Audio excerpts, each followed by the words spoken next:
Hi there, it's Scott Nicholson again, Associate Professor at Syracuse University School of Information Studies. And this is session number 13 in the Games and Libraries course. Today we're going to talk about action game experiences. Now, in that model that I put out a few days ago, the idea of the action games are games where you're changing the game state, and the game is testing your ability to change the game state. We talked about strategy games yesterday, which is about the decisions you make about what to change. Action games focus on the how you change. How effective are you at making those changes? Most action games are electronic games and digital games, and so I'm going to start out talking about those. Now, these sorts of action games are what has been growing in popularity in libraries, and so many people, when I talk about gaming in libraries, this is what they think of. They see pictures of a Dance Dance Revolution or Guitar Hero in a library, and that's what they think about. Hopefully, by this time in the class, you've realized there's a lot more to gaming than just dancing around on a dance pad. That can be good and it has its uses, but there's a lot more going on. So let's talk about some of the categories of action games. The most popular digital games in libraries right now are rhythm games, and the games like Dance Dance Revolution, Guitar Hero, or Rock Band. And in all these games, they're called a rhythm game because the game plays music and you have to push buttons or step on buttons in time to the music. That's really all that's going on. So in Dance Dance Revolution, you're stepping on dance pads in time to the music.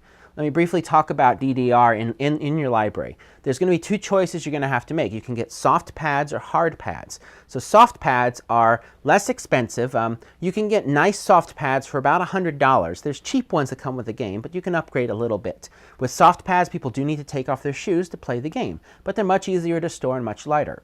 Hard pads cost quite a bit more, $300 to $400. They are going to be more durable, but people have to keep their shoes on when playing the game. They're also going to be very big and heavy, 40 or 50 pounds, and you're going to have to haul this stuff around.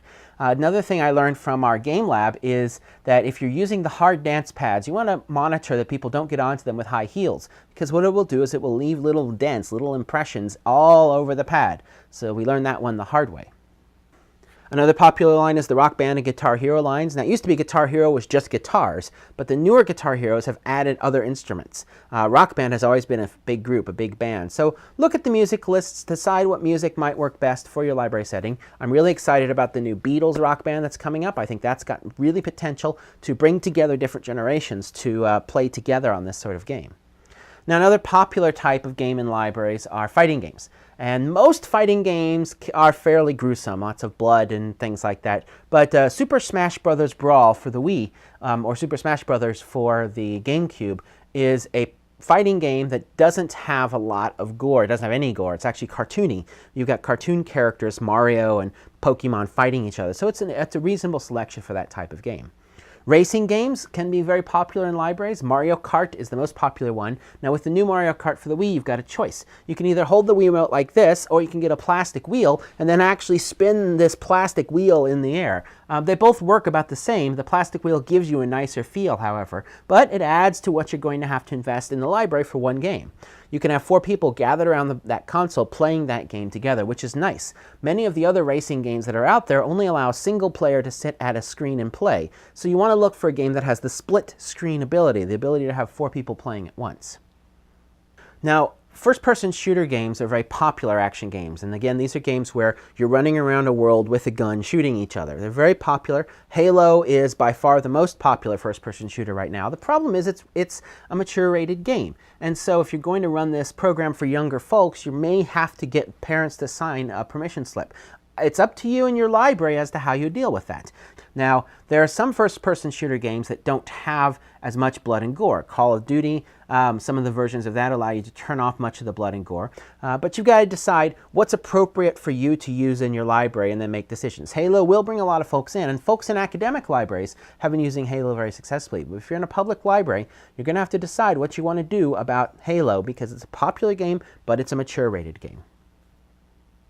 Sports games are very popular. Football, basketball, golf, they're very popular with certain types of people. One of the challenges the sports fanatics who might come in will not appreciate it if you don't have the newest version of Madden 2027, because it's going to have the newest teams. If you have a version that's several years old, you're going to turn off the people who are sports fanatics, even though the gameplay experience is going to be very, very similar to what the newest thing is. So you're going to have to decide whether you're going to try and draw on the sports fanatics and keep up with the newest versions, or have a sports game that anyone can play and enjoy, but is not necessarily the newest version.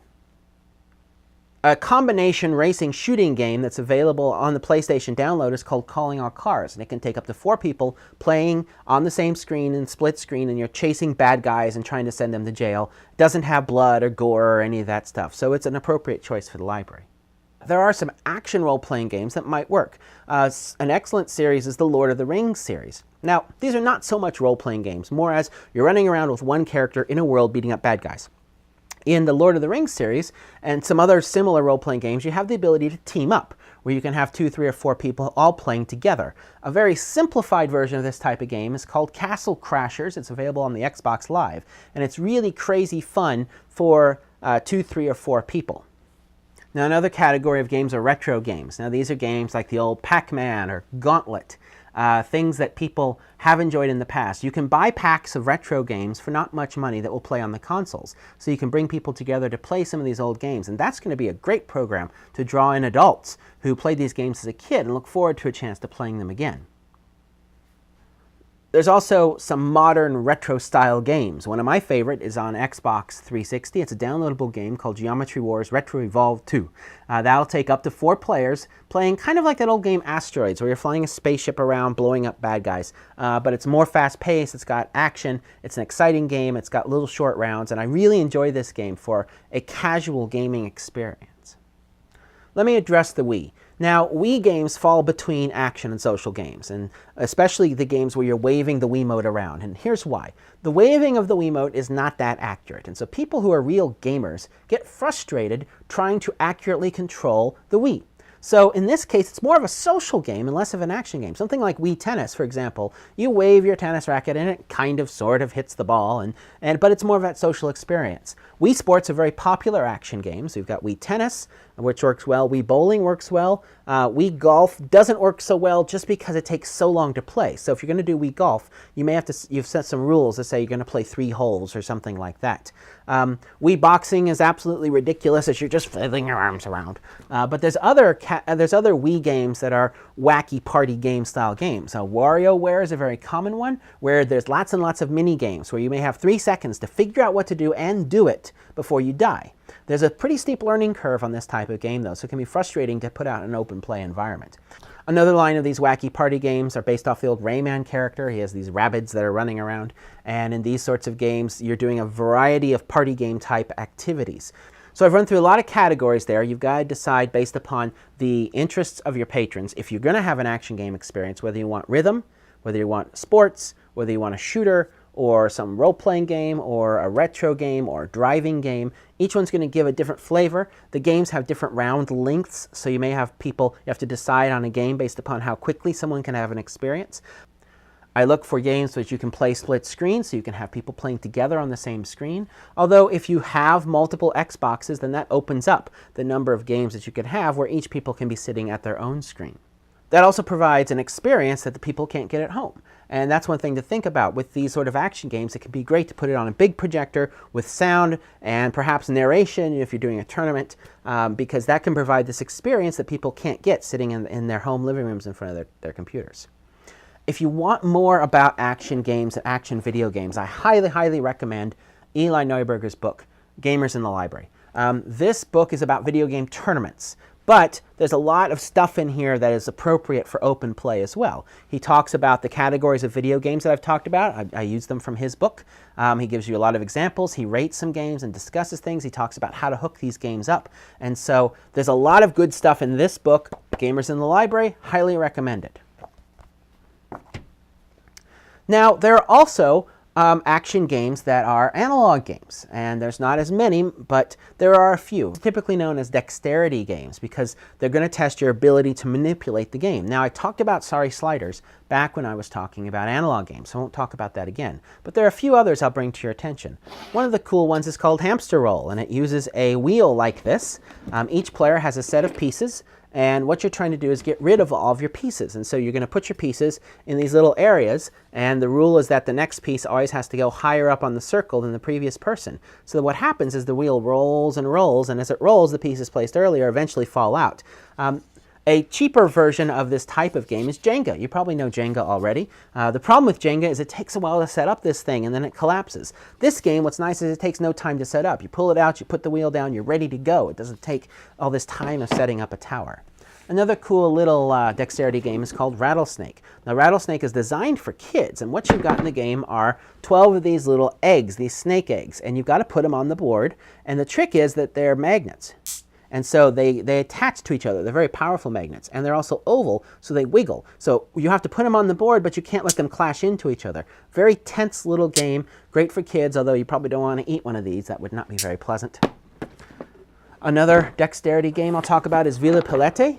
In this game, you're building a tower. And so what you do is as you build a tower, you'll build it up, and then you have to take pieces out from below and stack them back on top. And so it's a really cool dexterity game, and it's been available for a little while now. It should be pretty easy to get.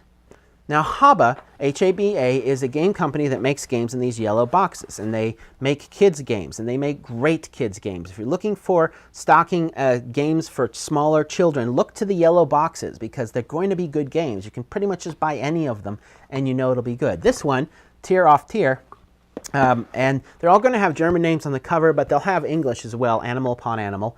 They've got rule sets in a number of different languages. This is a cool little game about stacking animals. So you're trying to pile these animals up, and it's a really neat little game.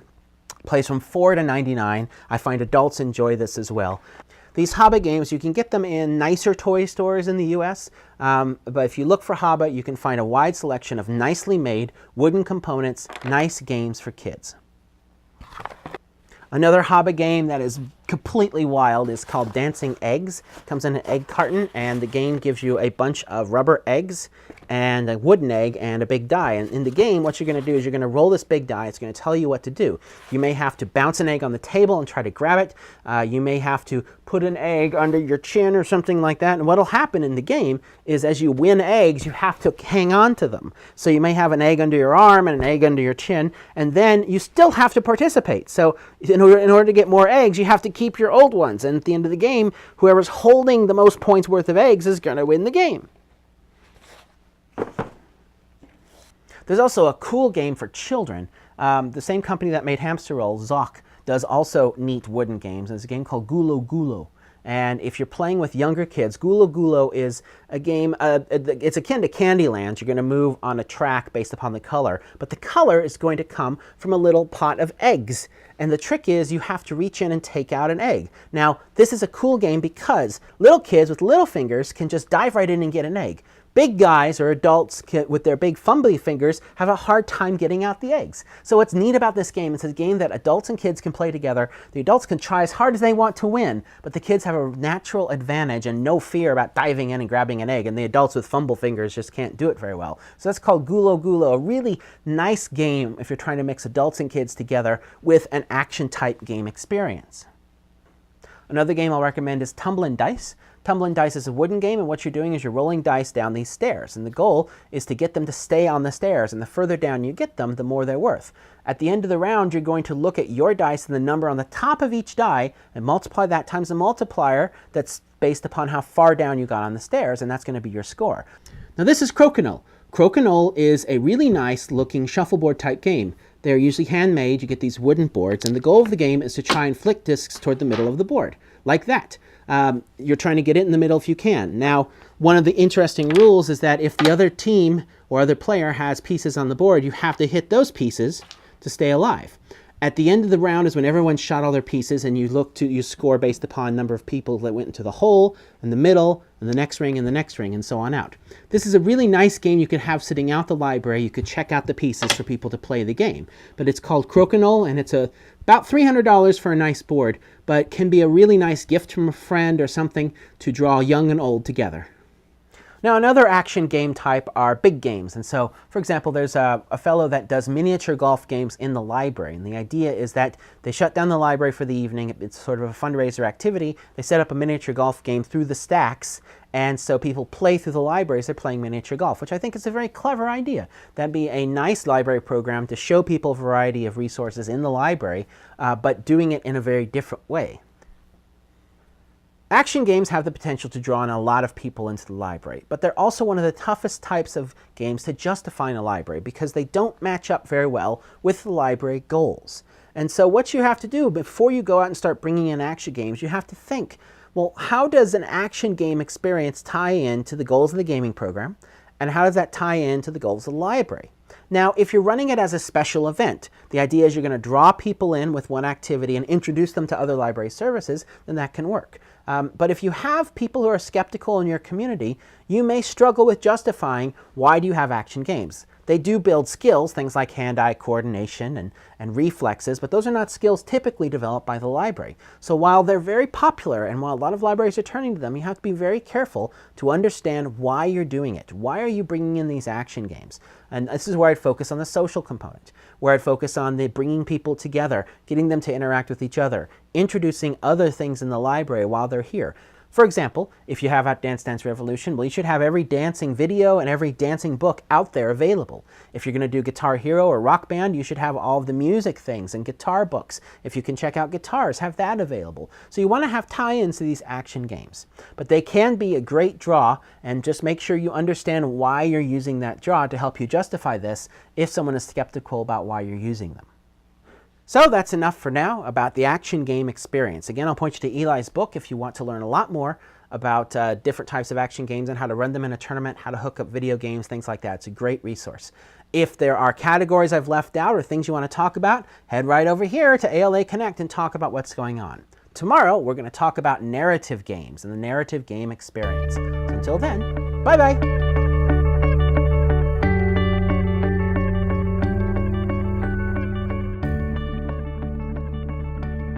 I always like to encourage you to look for games where you can play Scrit Spleen. You're going to scritch your spleen